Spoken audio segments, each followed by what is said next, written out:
شیخ ہم لوگ جیسے کالج میں اور اسکول لائف میں بھی بہت سارے ایسے دیکھے کہ شرکانہ کام کیے، اور بھی دیکھ رہے خود میں آر ایس ایس اسکول سے پڑھا ہوں، سرسوتی ودیا مندر اسکول سے، تو اس میں بہت جی سارا مورتی پوجا کی جاتی ہے، بہت ساری چیز کی جاتی ہے۔ ابھی بھی دیکھ رہا جی ہوں جی میرے گاؤں میں،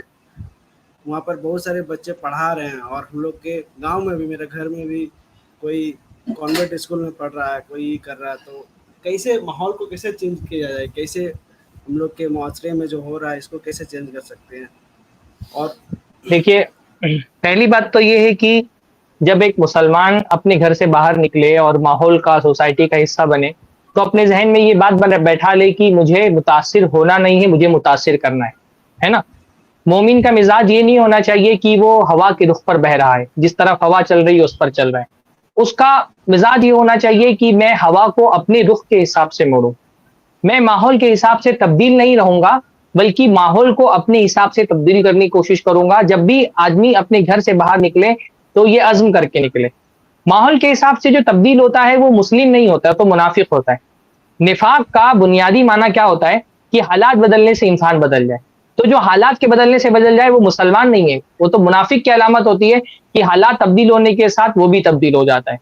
ایمان والا بندہ حالات کیسے بھی ہوں وہ اپنے ایمان پر ڈٹا رہتا ہے، اس کی حفاظت کرتا ہے، اور اس کو یہ ذہن میں رہتا ہے کہ میں اس نبی کا امتی ہوں جس کو دنیا میں بھیجا گیا تھا لوگوں کو بھلائی کا حکم دینے کے لیے، برائی سے روکنے کے لیے۔ تو میرا بھی کام یہ ہے کہ جو دین میں بھلائی ہے میں اس کی طرف لوگوں کو بلاؤں، اور جو برائی ہے اس سے روکنے کی کوشش کروں۔ تو مجھے لوگوں سے متاثر نہیں ہونا ہے، مجھے یہ نہیں دیکھنا ہے کہ ہوا کس رخ پر بہ رہی ہے اور میں بھی اس ہوا کی رخ پر چلنے کے لیے تیار ہو جاؤں، بلکہ ہوا کا رخ موڑوں، اور اپنی حد تک جتنا اللہ تعالیٰ نے مجھے صلاحیت دی ہے، طاقت دی ہے، مجھے قوت دی ہے، لوگوں کو تبدیل کرنے کی کوشش کروں۔ لوگوں کے حساب سے خود میں تبدیلی لانے کے بجائے لوگوں کو دین کے حساب سے تبدیل کرنے کی کوشش کروں۔ اس عزم کے ساتھ اس کو باہر نکلنا چاہیے، خاص طور پہ شرکیہ ماحول میں اس کو آخری حد تک کی کوشش کرنی چاہیے، اللہ تعالیٰ سے دعا بھی کرتے رہنی چاہیے۔ اور ہمارا ملک، ہمارا جو دستور ہے وہ ہم کو اس بات کی اجازت دیتا ہے کہ اس ملک میں ہر آدمی اپنے مذہب پر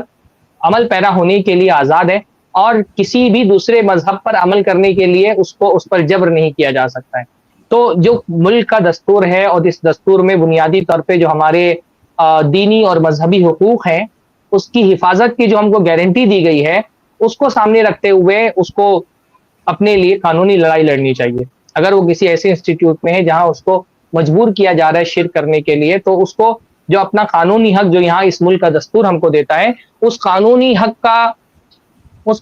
استعمال کرتے ہوئے اس کو اپنے ایمان کی، عقیدے کی حفاظت کرنی چاہیے۔ جس سے یہ غلطیاں سرزد ہو گئی ہیں، شرک کرنا، بت پرستی کرنا، مورتی پوجا کرنا، یہ تو ہمارے دین میں حرام ہے، تو اس کو توبہ کرنی چاہیے۔